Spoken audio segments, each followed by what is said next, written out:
3, 2, 1, and you're live. Hey, everybody. Thanks for joining me. I'm Selena Roane, your host for Close to Death, powered by D.T.M Wicked Radio, and also brought to you by FEAR Paranormal Society. Tonight I have a really cool guest on, and her name is Linda the Relay. She is an author, a psychic and medium, spiritual teacher, lecturer, and Ouija board designer. And I'm sure that I forgot something in all that, but my goodness. Hey, Jen, how you doing? Hey, Selena. Yeah, I have a list, right? Yeah, you got a really good resume, I could say that. I mean, it was like when I go and, we were saying, doing this topic, I'm like, well, I will have plenty of things to talk about within that 55 minutes. So we do have a lot to talk about, but, tell the audience a little bit about your paranormal experience, because I know it started at a young age, and I know it sparked your interest in the paranormal. So can you tell us a little bit about your first experiences that you remember? Yeah. My first experience, I was really young and home alone, playing with my toys in my room, and I don't know why, but I had a sensation to look in the hallway, and when I did, there was a very tall black shadow figure, and almost like a male shape, I would think, and blocking out the light in the hallway. And rather than being scared as in, oh crap, what is that? It's more like, oh crap, how did it get in here? That type of fear, like, that's not supposed to be there. What is that doing there? Instead of what it actually was. But in the panic mode, I kind of looked away, and then I heard my mom's keys in the front door, and so I looked back to the hallway, and it was gone, and the light was back. So that was a pretty interesting experience, and pretty much from there on out, my whole entire life has been just one paranormal experience, because,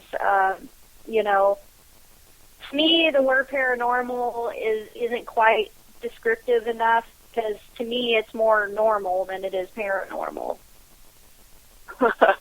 Yeah, and that is true, because it happens more times than we would like to even admit.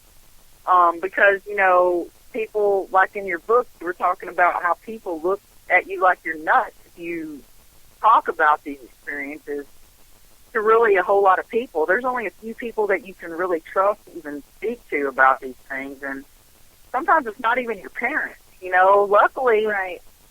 And let me just tell you that it takes a lot for me to read a book, because I have ADD really bad, and I can start reading a book that I am really, really into, and then something else happens, and then that's it. And so I finished one book in my whole entire life, and I started your book that you were so nice to give me when you went to Coffee Talk and helped me there. Thank you very much.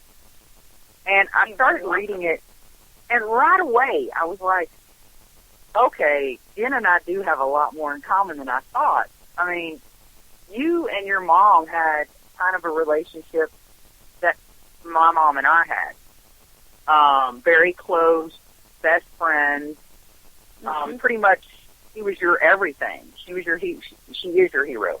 Just like my mom was mine and still is. And so I related to you so much in that. Were you able to go and talk with her about these things, or did you keep it all inside? Well, not to spoil too much more into the book, because you'll get to it, but actually, she wasn't really discouraging, but she didn't believe it at the same time, which I thought was kind of odd, because she always liked to go get tarot cards done.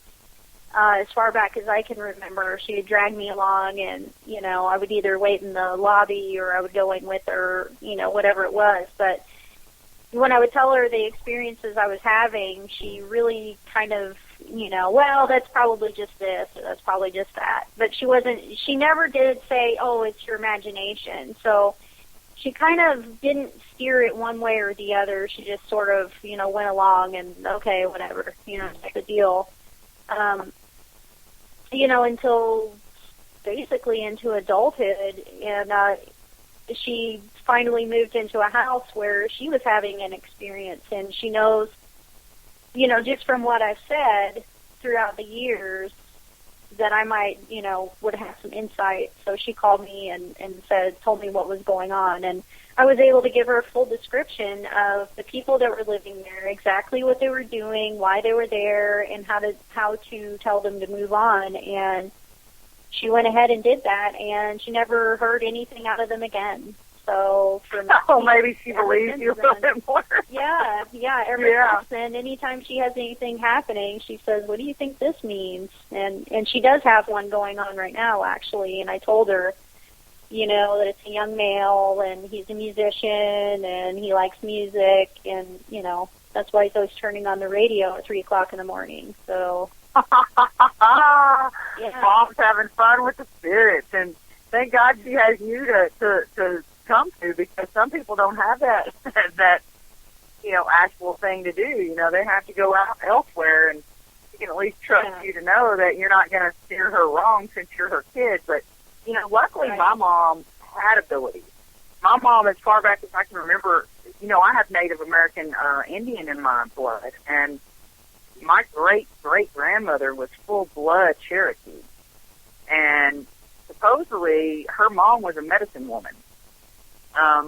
And so the spirit world is nothing new to my mom's side of the family or my mother. So when I started having experiences, let me say, or imaginary friends that I would talk to when I was little, my mom didn't freak out and think I was crazy or my imagination was getting the best of me. She really thought, okay, well, hey, my kid has the same abilities as I did, And weird thing about it is I kind of cut mine off. When exactly did you, after those, experiences I had as a kid, I cut them off, but you started to develop more of your psychic abilities, is that correct, when you were younger? So how did that all come to be?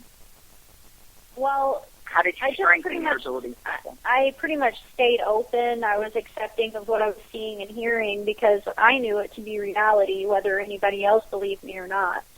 And I guess, I have my Archangel Michael to thank for that, because he's the one that pushes me to learn and accept things, to grow, and gosh, I don't know what I would be doing without him pushing me. I do have to say, though, I do have abilities. There are abilities in my family as well. My mother has her own special abilities. She's had her experiences of her own, and she just tends to not use them as much as she should. And that's the reason why she comes to me for tarot card readings or goes to others. She could do it herself, but she just chooses not to. She's kind of nervous about opening that up, I think. Don't you feel that? It could be. It could just a little bit. Yeah. But she has the innate ability to know that something's going on with someone when it's happening, and it goes pretty deep. So she has her own abilities. I have to give her credit for that. But I've never wanted to close it off, I guess. Just kind of kept the door open, and over the years I've been working with the angels and my spirit guides, and they just keep opening it up wider, and it's a lifelong learning process. So I imagine that I can only get stronger and more open as time goes by. Now, I do know a few psychic and mediums, and one of them as well. It's volume in action. Now, each psychic or person that has any type of ability, a medium, a psychic, a clairvoyant, whatever, anytime that I'm around them, I always ask them this one question: how do you get your messages? And I get all kinds of ranges from, of different answers, but I want to know how you kind of receive your messages. I mean, how do they come in to you? Mine are always telepathic. I know that some people can say that they actually hear the voice in their ear. Audibly, I don't hear that. I hear things telepathically. I hear names, descriptions, or they will show me what they look like telepathically. So if I'm standing in a group of people, they're not seeing what I'm seeing because it's not visible to the human eye. Yeah, that's mostly how they show it. I mean, they can actually show me what happened when they were alive and things like that, and it plays kind of like a movie, like you're watching a movie. There you go. That's what it looks like. See, because I've gotten, you know, when I ask Chip how it works, he goes, hell, I don't know, it just does. You know, and, and so you can see him saying that, right? But that, you know, I get from the girl that's on our team that we use as well, for stuff like that, you know, to give us a little bit more of an insight on what we're dealing with. It helps very much. And, you know, she gets them as movie clips, like an old-timey movie, like, you know, like frames that go fast. And then there's others that I've been told that get names from actual spirit voices, but they don't always sound the same. They sound different, different inflections, different, you know, and it may not even be the person's actual voice. Like, sometimes they could say that, you know, your mom could come through, but it may not sound like your mother. You know, but they'll know things that only your mother could know. You know what I'm saying? It's weird, but we've gotten all kinds of different answers to that. The other variable in it is my guides help me as well. So if the spirit isn't talking, sometimes my guides can get the information, and then it's my guides that are delivering the message. So, you know, there's that element in there too. Wow. So you can actually, and along with that, you can also feel the living and what they're going through as well, I'm sure. Do you feel that as much?